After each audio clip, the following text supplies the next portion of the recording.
Johan et Marion réunis pour une balade sur le même chemin. Ce duo frère et sœur s'est lancé dans la chanson avec des intentions précises. On a envie de partager nos idées et notre point de vue là-dessus, sur nos combats un peu du quotidien, et donc on essaye d'écrire là-dessus. Donc globalement, nos chansons, ça parle de notre histoire, de notre rencontre et aussi de sujets divers engagés. Pourtant, ces retrouvailles qu'ils chantent ensemble n'étaient pas écrites d'avance. 5 ans d'écart à peine, Marion et Johan s'étaient perdus de vue pendant quelques années.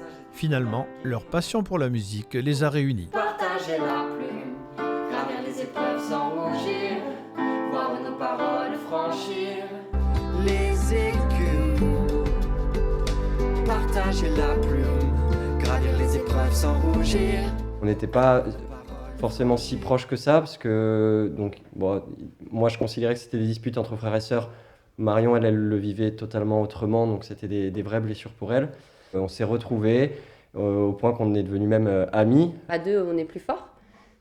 C'est aussi plus compliqué puisque ça demande plus d'organisation, de cohésion, de communication. Mais je pense que c'était aussi la suite logique. Là, on avait des choses à s'apporter l'un et l'autre. Pas encore d'album, mais des clips réalisés entre amis, vus sur Internet. Le duo a fini par se faire remarquer. Vendredi, Demi-Plume chantera au Centre culturel de Bergerac. Ouais, du stress quand même, on va pas se mentir. Je pense qu'on se sent jamais prêt, mais on l'est. Acteurs de leur propre reconstruction, Marion et Johan ont enfin droit à une scène pour tisser des liens avec le public. Pour grandir tous les deux.